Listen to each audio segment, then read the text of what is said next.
है उस नौकरी पे पाखाना कर दे, उस नौकरी पे पेशाब कर दे। क्योंकि तू नौकर बनने पैदा नहीं हुआ है, तू तो ताजिर बनने पैदा हुआ है।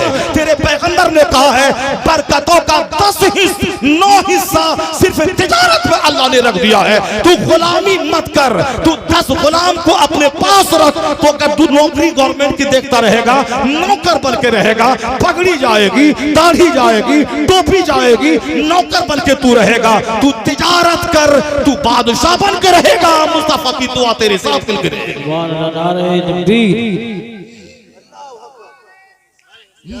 नौकर नौकर नौकर नौकर मर जा तू नौकरी करते करते।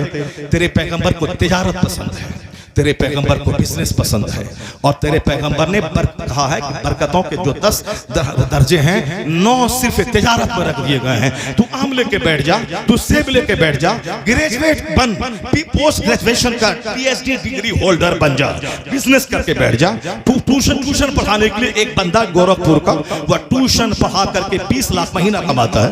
एक बंदा मेरे शहर का, उन्होंने मैथमेटिक्स में MA किया है, और हमारे घर में किराए पे रहने वाला मास्टर शहबाज, वो अंग्रेजी में MA किया उसने, और फिर कोचिंग सेंटर में कोई नौकरी फोकरी नहीं। मास्टर बनेगा तो 35,000 रुपए तनख्वाह मिलेगी, अगर प्रोफेसर बनेगा तो 2 लाख रुपए तनख्वाह मिलेंगी। वो सिर्फ कोचिंग सेंटर खोल के 5 लाख रुपए कमा रहा है। शहर में जमीन खरीद लिया, शानदार घर बना लिया, और सब। एक बंदा को मैं जानता हूँ, वो बचपन से ट्यूशन पढ़ाता है, और फिर वो MSc भी किया मैथमेटिक्स में। उसके बाद कॉलेज बगल में है, बड़ा कॉलेज यूनिवर्सिटी बगल में है, वहां का प्रोफेसर 2 लाख 2.5 लाख 3 लाख कमाता है। अगर 10 लाख रुपए महीना उसी कॉलेज के बच्चों को मैथ का ट्यूशन पढ़ा के कमा रहा है।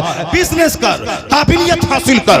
साहब गोरखपुर का एक लड़का, MSc का क्रीम लड़का, उन्होंने तैयारी की, UPSC में बैठा, 3 बार बैठा, नहीं हो पाया। क्योंकि UPSC करने के लिए बोलने की सलाहियत भी चाहिए आदमी के पास, ताकि वो वाइवा निकाल सके। किसी की तहरीर अच्छी है, बोली अच्छी नहीं है, किसी का GS अच्छा है, अंग्रेजी अच्छी नहीं है, किसी की अंग्रेजी अच्छी है, मैथ अच्छा नहीं है।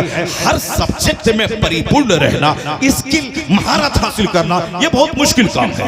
मैथ का कीड़ा था, फिजिक्स केमिस्ट्री का कीड़ा था। हो सकता है जनरल नॉलेज वाइड नहीं रहा, हो सकता है कि अंग्रेजी उसकी अच्छी नहीं रही हो सकता है कि सब कुछ ठीक है, मगर बोलने की सलाहियत उसके पास नहीं है, नहीं निकाल पाया। उन्होंने हैदराबाद के एक कॉलेज से मैथ के टीचर के लिए, मैथ के लेक्चरर के लिए एक बहाली निकली, इंटरव्यू दिया, पास कर गया।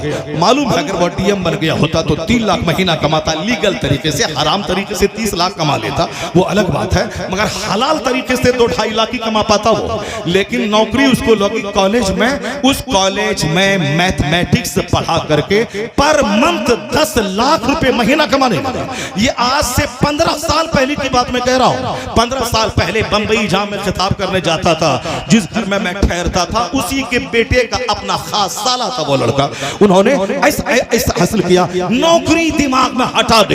ये बोल उसी लड़के की तरह जो मुरादाबाद का लड़का बोला। क्या बोला?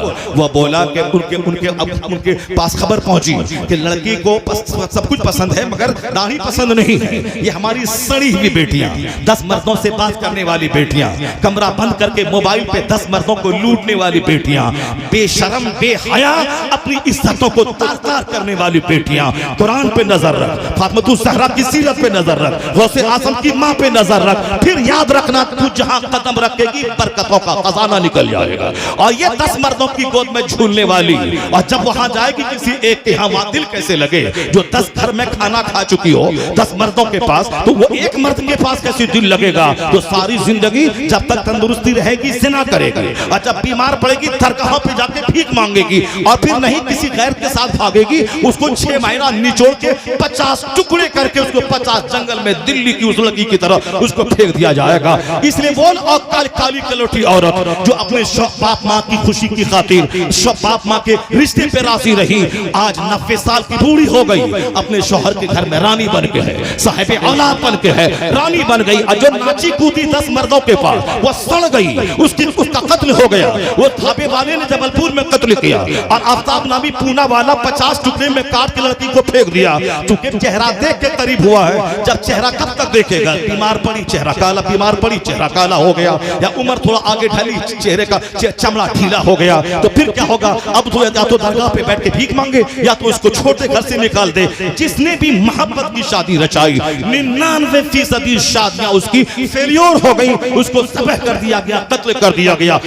होटल में इज्जत निचोड़ के बेसहारा छोड़ के लड़का वहां से भाग गया। ये सारे किस्से रोजाना अखबार में आते हैं। लेकिन जो रानी बन के रही, अपनी मर्जी नहीं चलाई, माँ बाप ने जहां शादी करवा दी वहां कर लिया, शौहर को एक्सेप्ट कर लिया, अब वो वहां 90 साल की हो गई, न तलाक है, न तकरार है, न लड़ाई है, औलाद साहिब औलाद बन गई, उम्र बढ़ती जा रही है, शौहर का प्यार मिलता चला जा रहा है। ये है माँ बाप की मर्जी के मुताबिक शादी करने का इनाम कि अब बच्चा उसका पांव चूम रहा है, बच्चा उसका चेहरा देख रहा है। और जो जवानी के नशे में 10 मर्दों से दिल लगाती है, उसका बीच चौराहे पे बेसहारा बन के उसको छोड़ दिया जाता है। तो इस तरह वो नौजवान मौलाना के पास आता जाता था, दाढ़ी चेहरे पे थी, नमाज पढ़ता था, अरबपति का बेटा, दूसरे अरबपति की बेटी बोली सब कुछ ठीक है, स्मार्ट है, खूबसूरत है, हैंडसम है, मगर ये बीएड पसंद नहीं है।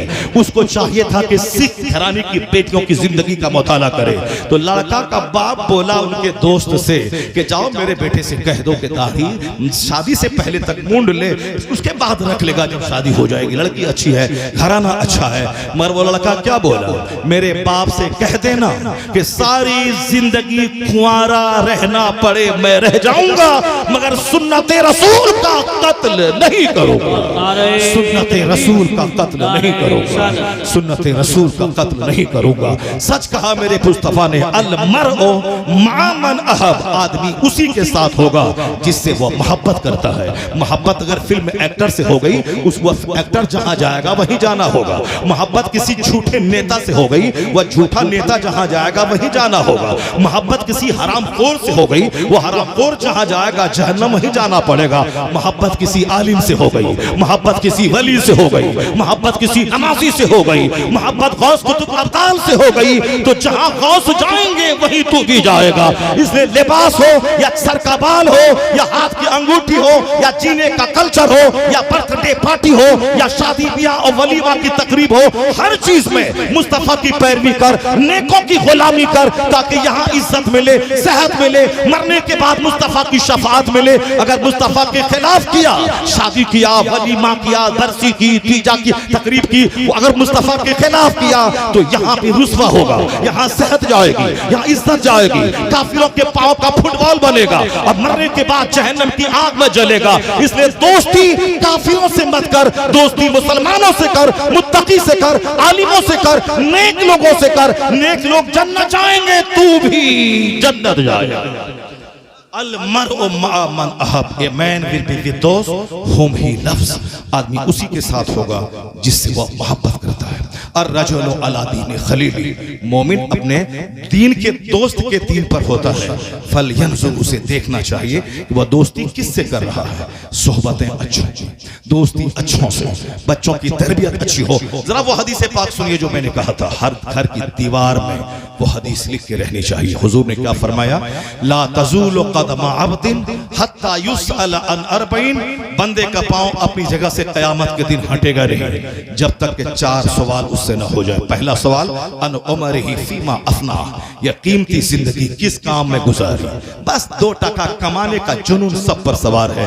कंप्यूटर पढ़ें, अंग्रेजी पढ़ें, वो साहब मास्टर बन जाएं, डीएम बन जाएं, कोई ये नहीं बोलता है कि सुन्नत पर अमल करें, कुरान पढ़ें, दुनिया में 8 घंटे दुकान पर बैठें, 5 टाइम नमाज भी पढ़ लें, जन्नती बन जाएं, दुरूद पढ़ें, कलमा पढ़ें, नेक बने, जन्नती बने। हुजूर की शफाअत कैसे मिलेगी? कोई चर्चा घर में नहीं है। घर में चर्चा है चोरों का, डकैतों का, नेताओं का, हराम से दौलत कमा के 10-20 मकान बनाने वालों का। तो बच्चों के दिमाग में ही जुनून सवार है। नहीं मौलाना साहब, मदरसे में पढ़ेंगे हाफिज बनेंगे, क्या मिलेगा मदरसे में?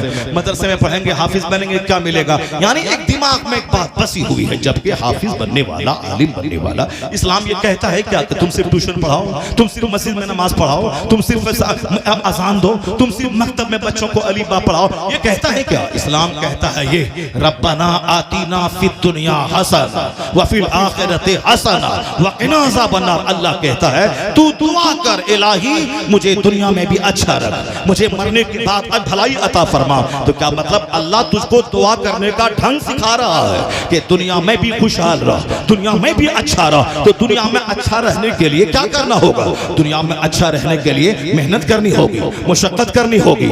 यहाँ तुम्हें स्ट्रगल करना होगा, जद्दोजहद करना होगा। रोजी देने वाला अल्लाह है, इसमें कोई शक नहीं है। लेकिन तुम्हें खेत में जाना होगा, हल चलाना होगा, दुकान में जाना होगा, बिजनेस करना होगा, 30 साल तक पढ़ना होगा, कंपटीशन फेस करना होगा। फिर बाकी जब तक नौकरी करना है तो हम 60-62 साल तक तुम्हें ऑफिस जाना होगा, दफ्तर स्कूल जाना होगा, मेहनत करनी होगी, बिजनेस करना होगा, वतन से बेवतन होना पड़ेगा। दिल्ली का एक मौलवी साहब, बगल में दिल्ली है, वो मौलवी साहब मदरसे से पढ़ने लिखने के बाद फारिग हुआ, मस्जिद पकड़ लिया। कहा अब मस्जिद पकड़ के रहेंगे, नमाज पढ़ाएंगे। हम तो नहीं कुछ तरक्की कर पाए, अलबत्ता इस मस्जिद में रह गए तो बाल बच्चे को दिल्ली में पढ़ा लिखा के कोई नौकरी दिला देंगे, कारोबार करवा देंगे। पर मस्जिद वाला इतना टॉर्चर किया, इतना टॉर्चर किया, ये लोटा क्यों टूटा है, ये मुसल्ला क्यों फटा है, ये बल्ब क्यों टूटा है, ये पंखा क्यों बंद है।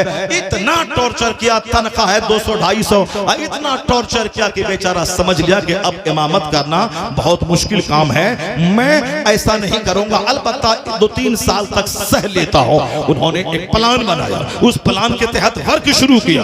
उन्होंने मदरसे की डिग्री से उन्होंने तिब्बिया कॉलेज में, हमदर्द यूनिवर्सिटी में एडमिशन करवाया, BUMS में एडमिशन करवाया। अब वहां करने में 3 साल लगेंगे। अब 3 साल दिल्ली में कहां रहूं, कैसे खाऊं, उसी मस्जिद में। अब वो सारा नाश मतवल्ली और ट्रस्टी का उठाना शुरू किया। एक फटीचर क्लास का आदमी बोलता अरे बल्ब टूटा, हाँ हुजूर। मतवल्ली बोलता अरे मुसल्ला उल्टा हुआ, हाँ हुजूर। यानी जी हुजूरी शुरू कर दी कि 3 साल रहना है मुझको। सारा नाज उठाया, रात रात भर पढ़ता रहा, रोजाना पाबंदी से कॉलेज जाता रहा, स्कूल में इमामत करता रहा। जब डिग्री 3 साल में अच्छी मिल गई उसको BUMS की, उसके बाद दूसरे मोहल्ले में क्लिनिक खोला। जो डॉक्टर सुस्त काम चोर सिनेमा देखने वाला मोबाइल चालक होता है, वो डॉक्टर कभी डेवलप नहीं कर पाएगा। जो हमेशा स्टडी करता है, किताबों को पढ़ता है, नई नई बीमारी पे रिसर्च करता है, उन बीमारियों की दवाइयों पे रिसर्च करता है, नई नई कंपनी के प्रोडक्ट्स पे रिसर्च करता है, कहां किस दवाई में किसमें ज्यादा फंक्शन है और ज्यादा फायदा है। उस जो हमेशा मेहनत में रहता है वो सटीक दवाई लिखता है, मरीज की भीड़ उसके पास लगती है। उन्होंने मेहनत शुरू कर दी, क्लिनिक चल पड़ी, उसकी दवाखाना चल पड़ा। अब वो दवाखाना के लिए अपनी अलग से जमीन खरीद ली, अपनी जमीन पे क्लिनिक हो गई। फिर उसके बाद उन्होंने इमामत से इस्तीफा दे दिया। उसके बाद कॉलेज में लेक्चरशिप की नौकरी मिली, मेहनत करके एग्जाम देके लेक्चरशिप उन्होंने निकाल लिया। अब कॉलेज का लेक्चरर भी बन गया और उसके बाद साहब एक क्लिनिक का शानदार डॉक्टर भी बन गया। ओवर टाइम, एक्स्ट्रा टाइम में क्लिनिक में और क्लास टाइम में वहां साहब कॉलेज में इमामत छोड़ दी। पैसों की बारिश होने लगी, इस कदर क्लिनिक पैसों की बारिश होने लगी। अपना खुद का घर, अपनी खुद की क्लिनिक, बच्चों को पढ़ा लिखा यूनिवर्सिटी में, अपनी बेटी को आला तालीम दिलवाकर जबरदस्त खानदान में शादी करवा दी। अगर सिर्फ खाओगे सोओगे, अब बोलोगे कहां से कोई आए हमको पैसा दे दे, नहीं डेवलप कर पाओगे। उस डॉक्टर की तरह सबक सीखना पड़ेगा, मेहनत करनी होगी। दुनिया की खुशहाली के लिए दिमाग चलाना होगा, जमीन खुदाई करके फसलें पैदा करनी होंगी, मेहनत करना होगा, स्कूल चलाना होगा, मदरसा चलाना होगा, इमामत करनी होगी, बिजनेस करना होगा। तो यहाँ भी खुशहाल रहोगे। अगर बैठे बैठे वेट करोगे कि आसमान से हीरा गिर जाए या जमीन से कोई सोने की हांडी निकल जाए, या अजमेर जाके बैठ जाओगे कि बाबा मुझको दे दो, बाबा मुझको हांडी दे दो, बाबा वहां से निकालेंगे तो तमाचा मार के। ऐसा नहीं होता है कि गेहूं लगा के मेरे पास आ जाओ और बोलो वहां बासमती धान निकाल दीजिए, आम का पेड़ लगा के अजमेर आ जाओ और बोलो कि बाबा इसमें सेब लगा दीजिए। ऐसा नहीं होता इस दुनिया में कि बाबा मेरे घर में एयरपोर्ट कायम कर दीजिए। आप सुल्तानुल हिंद है, सब देते हैं, बाबा सब नहीं देते हैं। बाबा वो बाबा अल्लाह के वली है, बाबा इस्लाम समझाते हैं, इस्लाम की खिदमत करने इंडिया आए हैं, अपना वतन ईरान छोड़ के आए हैं, 20 साल इल्म हासिल करके आए हैं, 30 साल मुर्शिद का बिस्तर ढोके आए हैं, ज़ाहिरी और बातनी दोनों उलूम हासिल करके तब हिंदुस्तान के बुतखाने में यहाँ कुफ्र की ताकत से लड़ने आए हैं। रूहानी ताकत से लैस होकर, ज़ाहिरी ताकत से लैस होकर तब वह हिंदुस्तान आए थे। गाली सुनी है उन्होंने, सारा ताना सहा है, उस पर पानी बंद करने की धमकी उन्होंने सही है, उस जहर में बुझी हुई तलवार लेके चला गया, उस जुल्म को सहा है। सारा जुल्म सहते रहे, रात भर इबादत खुदा राजी हो और दिन भर तबलीग ताकि मुशरिक कलमा पढ़ के मोमिन हो जाए। तब अल्लाह ने वो दिन दिन दिखलाया मेहनतों के बाद कि 90 लाख मुशरिक उनकी मेहनतों से कलमा पढ़ के साहिब ईमान हो गया। उनकी मेहनतों से ऐसे नहीं हो गया, वो अपने घर से निकले वतन से बेवतन हुए। उन्होंने 20 साल इल्म हासिल किया, हाफिज बने, कारी बने, मुफ्ती बने, मुबल्लिग बने। उसके बाद रूहानी ताकत हासिल करने के लिए मुर्शिद उस्मान हारूनी के साथ रहे। वो गौसे आजम मादरजाद वली थे, पैदा होते ही वली पैदा हुए थे। मगर उन्होंने 20 साल तक इल्म हासिल किया, 25 साल तक दरख्त के पत्तों को खाया, जंगल में गिरी पड़ी सब्जियों को खाते रहे, तब जाके मारिफत का नूर हासिल किया। फिर बगदाद की महफिल में आ गए, मस्जिद को आबाद किया, मदरसे को आबाद किया, मरा हुआ सिस्टम मदरसा का जिंदा किया, खानकाह को जिंदगी दे दी। 100 मौलवी मिल के हसद करते हुए आपको लाजवाब करने आया था, एक निगाह डालकर सबको मबहूत और मुतहय्यर कर दिया। रूहानी ताकत, ज़ाहिरी ताकत, तब मदरसे को जिंदगी मिली, खानकाह को जिंदगी मिली। ऐसी जिंदगी मिली कि नाम ही मोहिउद्दीन पड़ गया, दिन का जिंदा करने वाला। तब अल्लाह ने कहा, अल्लाह ने इनाम दिया, ए मोइनुद्दीन तू जिया मेरे लिए, तू मेहनत किया मेरे लिए, तू 40 दिन तक भूखा रहा मेरे लिए, 40 साल तक ईशा की वजू से फजर पढ़ा मेरे लिए, 25 साल दर्द का पत्ता खा करके तू मार्फत का नूर हासिल किया मेरे लिए। अब जब दीन को जिंदगी दे दी है तो अब जब तक दीन रहेगा अब्दुल कादिर तेरा डंका बजता रहेगा। अब आज करोड़ों कादरी दुनिया में है, या उनकी दीनी खिदमतों का इनाम है। दीन को जिंदगी दी तो जब तक दीन रहेगा अब्दुल कादिर तेरा नाम रहेगा, जब तक दीन रहेगा मोइनुद्दीन तेरा नाम रहेगा। बरहेज कबीले के पैठान थे, बाप दादा कबीले बरहेज अफगानिस्तान छोड़ के इंडिया आ गए। रात में सिर्फ 2 घंटे सोना है, बाकी 22 घंटे दिन की खिदमत करना है। गाली गलौज सुनकर 1000 किताबें लिखकर दिन की खिदमत करनी है, तमाम बदअकीदों से जंग करनी है, गाली गलौज सुनना है, जमीन की आमदनी से मस्जिद मदरसा किताबें छपवा के सुन्नियत का काम करना है। जब सुन्नियत का काम किया, करोड़ों मुसलमानों का ईमान बचाया, तब अल्लाह ने अहमद रजा को बरेली के सौदागरान से उठाया और शोहरत के उस आसमान पे पहुंचा दिया।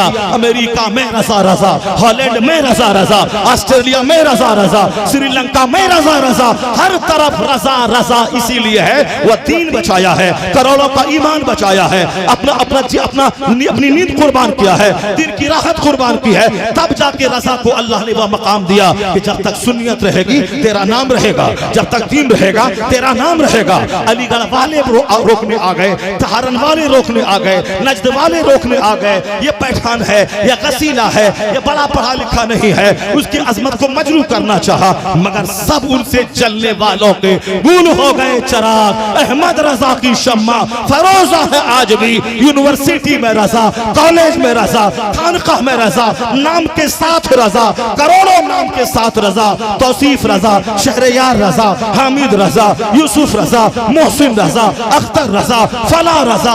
एक रजा था, आज करोड़ों नाम के साथ लफ्ज़ रजा है। यह दीनी खिदमतों का इनाम है। जो जिएगा रब के लिए, जो मरेगा रब के लिए, जो दीन बचाएगा वह एक खित्ते में महदूद नहीं रहेगा, हर ज़बान पे चर्चा रहेगा। आज ऐसा लग रहा है वादी रजा की कोहे हिमालय रजा का है, जिस सम तो देखिए वो एक आका रजा का। नारे तकबीर, नारे रिसालत, नारे गौसियत, मसलके आला हजरत, फैजान आला हजरत। A man who dedicates his life for the sake of Allah, Allah gives him name, Allah gives him fame, Allah gives him popularity. यह जिंदगी कीमती जिंदगी है। गुटखा खाने में मत गुजारो, सिगरेट पीने में मत गुजारो, दूसरों का मुंह देखने के लिए चौक चौराहे पे मत घूमो। एक इसी उत्तर प्रदेश में आजमगढ़ इलाके में एक गांव है, वहां की आबादी है 200 घर है उस गांव में। 145 IAS ऑफिसर है, 145 IAS ऑफिसर है। बस जोकर की तरह बाल रखना है कांधे तक, मुंह में गुटखा चबाते रहना है, सुबह और फिर उखालदान लेके बैठना है, खाया फीका, खाया फेंका, और एक सिगरेट खत्म दूसरा सिगरेट चालू कर दिया, एक बीड़ी खत्म दूसरी बीड़ी चालू कर दिया। वो बीड़ी पीते पीते मर जाएगा, कोई बड़ा काम नहीं कर पाएगा। बड़ा काम बहुत सारा पीर है इंडिया में, जो बीड़ी पीना फेंकना, बीड़ी पीना फेंकना।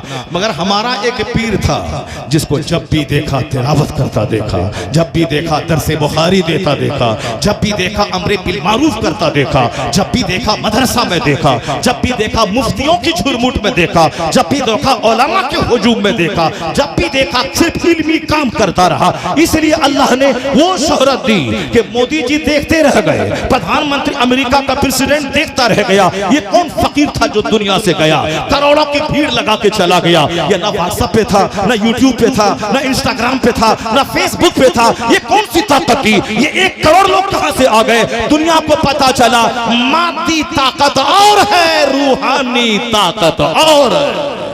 ये रूहानी ताकत का जलवा है, या स्पिरिचुअल फोर्स का जलवा है। इसलिए ये कीमती जिंदगी का एक एक मिनट काम में लगाइए, पढ़िए लिखिए, दूसरों का मुंह मत देखने मत जाइए। अब बच्चा मदरसे का क्या बोलता है, मेरी चचेरी बहन की शादी है, मेरे दादा की बरसी है, मेरे साथ चचेरे भाई की बारात है। न चचेरे मचेरे करते रहोगे सारी जिंदगी, कोई बड़ा खतीब, बड़ा मुदर्रिस, बड़ा मुफक्किर या बड़ा IAS ऑफिसर नहीं बन पाओगे। ताजुश शरिया 3 साल तक मिस्र में रहे। अब मिस्र के बाजू में वहां है दरियाए नील, जामे अजहर के बाजू में 3 साल रहे, एक बार भी दरियाए नील नहीं देखा, सिर्फ किताब देखा, सिर्फ क्लासरूम देखा, सिर्फ मस्जिद की चटाई को देखा। बाकी वहां का ना मार्केट देखा, ना वहां दरियाए नील को देखा। जब दूसरे सफर में वहां गए, फख्र अजहर का अवार्ड जब मिला, उसके बाद जब नील के ऊपर से गुजरने लगे तो एक तालिब इल्म आपका मुरीद बोला, हुजूर नील के ब्रिज से गुजर रहे हैं। तब जवाब मिला कि 3 साल में रहा, कभी नील नहीं देखा। फुर्सत कहां थी किताबों से कि नील को देखता। तो रिजल्ट क्या मिला? रिजल्ट क्या मिला कि अजहर सिर्फ मिस्र की यूनिवर्सिटी नहीं है, जिस तरह पूरी दुनिया में कैम्ब्रिज का मकाम है, ऑक्सफोर्ड का मकाम है, उसी तरह दीनी नुक्ते नजर से अजहर यूनिवर्सिटी का मकाम पूरी दुनिया में है। दुनिया भर के लाखों बच्चे वहां सैकड़ों फैकल्टीज में पढ़ते हैं। अरब में, अरबी जबान में फिजिक्स केमिस्ट्री सब पढ़ाई जाती है, मगर जो अरब में पैदा हुए, जिसकी मादरी जबान अरबी थी, मगर वो वहां टॉप नहीं कर पाया। हिंदुस्तान में पैदा होने वाला, उर्दू जबान जानने वाला, अरबी अलग से सीखने वाला, उस मिस्र यूनिवर्सिटी अजहर में सारे बच्चों में इम्तियाजी मकाम हासिल किया। जो किताब देखेगा, जो पगड़ी नहीं देखेगा, जो चप्पल नहीं देखेगा, जो कपड़ा नहीं देखेगा, जो खाना नहीं देखेगा कि खाना क्या मिल रहा है, और जो दाल देखेगा, दाल पतली है नहीं पढ़ेंगे, जो रोटी देखेगा, रोटी मोटी है नहीं पढ़ेंगे, जो शूज देखेगा, जो सॉक्स देखेगा, जो साहब कुरान खानी के नजराने देखेगा, जो कपड़े का प्रेस देखेगा, वो कोई बड़ा काम नहीं कर पाएगा। हमारे पूर्णिया शहर का डॉक्टर, आज का सर्जन अरबों में खेल रहा है, लेकिन पहले के जमाने में उसकी चप्पल टूटी थी, उनके सर के बाल उड़ने लगे थे। इस कदर स्टडी किया उसने, मेडिकल की जब पढ़ाई पढ़ रहा था, इस कदर मेहनतें करता था कि सर के बाल उसके उड़ने लगे थे, कपड़े में प्रेस करने की फुर्सत उसको नहीं मिलती थी। आज वो बच्चा मेरे शहर का सबसे बड़ा सर्जन है, वो सबसे बड़ा डॉक्टर है। इसलिए पढ़ने के जमाने में एक एक मिनट को कीमती समझना होगा।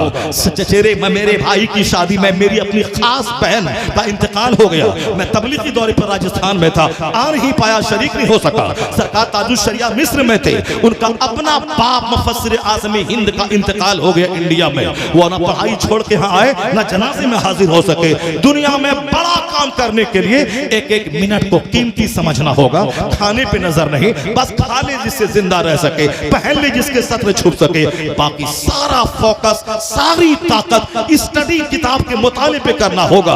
5 किताब सिलेबस में है तो 50 किताब एक्स्ट्रा पढ़ना पड़ेगा, तब जाके बड़ा मुसन्निफ, बड़ा खतीब, बड़ा मुदर्रिस, बड़ा IAS ऑफिसर, बड़ा थिंकर, बड़ा मुफक्किर बनेगा। मेहनतें करते जाओ, जन्नत वहां मिलेगी, इज्जत यहाँ मिलेगी, राहत यहाँ मिलेगी। इसलिए दुनिया में जिंदा रहने के लिए यहाँ के लिए मेहनत करनी होगी और आखिरत के लिए भी मेहनत करनी होगी। अजमेर जाके बैठने से काम नहीं चलेगा। अजमेर जाओ, कहो बाबा अस्सलामु अलैकुम, अपना वतन छोड़ा हम हिंदुस्तानी के लिए, अपना सुख चैन कुर्बान किया हमारे लिए। आज हिंदुस्तान में जितने मदरसे मस्जिदें, सरों पे टोपियां हैं, वो सब आपकी मेहनतों का नतीजा है। बाबा मैं आपको जिंदगी में देख नहीं सका, मैं आपकी कब्र देखने आया हूँ, मैं आपको सलाम करने आया हूँ, हिंदुस्तान का मौसिक, हिंदुस्तान का राजा, हिंदुस्तान का हकीकी बादशाह, हिंदुस्तान में इस्लाम की तबलीग करने वाला मुबल्लिग आजम, मैं आपकी चौखट देखने आया हूँ। वहां जाओ, आला हजरत का मकाम मुस्तजाब है, दुआ कबूल होगी। लेकिन एयरपोर्ट वाली दुआ मत करना, और वहां ये घर में एयरपोर्ट लगा दीजिए और आम लगा के जाओगे, बोलना बाबा हमारे आम में सेब लगा दीजिए मेरे आम के पेड़ में। ऐसा नहीं होगा। बाबा कौन दुआ करते हैं, कौन दुआ कबूल होती है? बच्चा खूब मेहनत किया, 8 घंटे पढ़ा, मैट्रिक में 90% नंबर लाया, इन +2 में 12 घंटे पढ़ा, 95% नंबर लाया, ग्रेजुएशन में 99% नंबर लाया। उसके बाद चला गया अजमेर, कहा बाबा मैंने मेहनत में कोई कमी नहीं की, मैं 18 घंटे तक स्टडी की, 99% नंबर लाया, मेहनत मेरी। बाबा अब दुआ कर दें, अब हाथ उठा दें, इधर से मेहनत चलेगी, उधर से ख्वाजा हिंद हाथ उठा देंगे कब्र में, इधर से मेहनत चलेगी, उधर से दुआ चलेगी, कामयाबी आसमान से जमीन पे उतर जाएगी, कामयाबी कदम चूमेगी, कामयाबी कदम चूमेगी। ऐसा जिस तरह से आम के पेड़ से सेब नहीं निकलता, उसी तरह सिर्फ बैठे बैठे ख्याली पुलाव पकाने से, सपना देखने से काम नहीं होता। यह सपना देखने की जगह नहीं है, यह मेहनत करने की जगह है। और आप ये मत कभी नर्वस होना कि इस्लाम खतरे में है, इस्लाम मिट जाएगा, ऐसा कभी नर्वस मत होना। आज की ताजा खबर तुमने सुना तो सबको मालूम होगा कि जो बोला था 3 दिन में फिलिस्तीन मिटा देंगे, गाजा मिटा देंगे, आज 16 महीने के बाद उसी निहत्थों के सामने बैठकर दुनिया का महाशक्ति उनके सामने अपने कैदियों को छुड़ाने की भीख मांग रहा है। आज जिसको कुछ नहीं समझा था, मिटा देंगे 3 दिन में, 16 महीने के बाद पूरी ताकत के साथ जिंदा है। दुनिया के 2 सुपर पावर को अपने सामने झुका के रख दिया।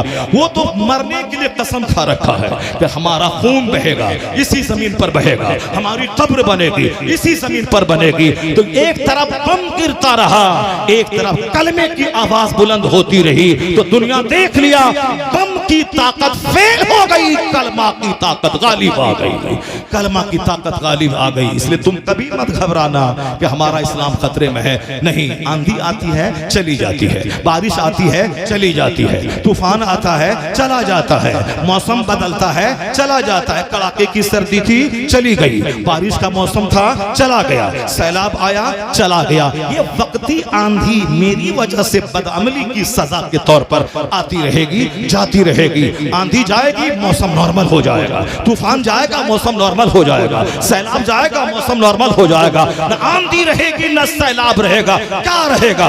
मदरसा रहेगा, मस्जिद रहेगी, खानका रहेगी, आसान रहेगी, जलसा रहेगा, आलिम रहेंगे, दीन का बयान होगा, कोई गुल बाकी रहेगा न चमन रह जाएगा, पर रसूलुल्लाह का दीने हसन रह जाएगा। कोई गुल बाकी रहेगा न चमन रह जाएगा, पर रसूलुल्लाह का दीने हसन रह जाएगा। अल्लाह तबारक व तआला हमको और आपको सबों को बुराइयों से बचने की तौफीक अता फरमाए। अल्लाह ताला फजूल कामों, फजूल बातों और फजूल खाना खाने से बचने की तौफीक अता फरमाए। जिस कौम में ज्यादा होटल और ज्यादा हॉस्पिटल हो, कोई काम वो कौम नहीं कर पाएगी। होटल में खाएगी, हॉस्पिटल में इलाज कराएगी, घुटने का दर्द, टखने का दर्द, पेट में भूख नहीं लग रही है, और खाना खा लिया तो खाना पच नहीं रहा है।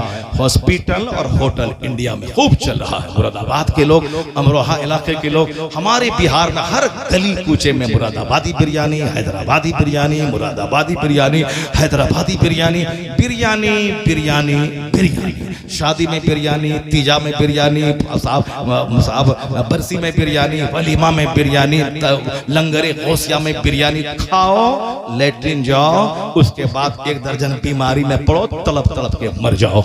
जो कौम कम खाती है, जो कौम कम बोलती है, जो कौम कम सोती है, ज्यादा इबादत करती है, वह कौम कामयाब होती है। दुनिया में खुशहाल रहने के लिए पढ़ाई भी करनी होगी, और दुकान भी जाना होगा, बिजनेस भी करना होगा। बिजनेस किए बगैर रोजी नहीं मिलती, तो मस्जिद गए बगैर भी जन्नत नहीं मिलती है। इसको गिरा बांध के रख लें। दुनिया में खुशहाली चाहे तो बिजनेस करना होगा, जन्नत चाहिए तो नमाज पढ़नी होगी, रोजा रखना होगा, इबादत करनी होगी, तमाम बुराइयों से बचना होगा। अल्लाह तबारक तआला हमारी इस नौजवानों की टीम को सलामत रखे, जो दुनिया और आखिरत दोनों की तालीम देने के लिए प्रतिबद्ध है। इन्होंने मेहनतें शुरू की हैं ताकि बच्चे हाफिज भी बने, और उसी कैंपस में बच्चे अंग्रेजी भी पढ़ें, फिजिक्स भी पढ़े, बायोलॉजी भी पढ़े, तो बायोलॉजी दाढ़ी मूंद के नहीं पढ़े, दाढ़ी रख के बायोलॉजी पढ़े। नमाजें छोड़ के बिजनेस नहीं करे।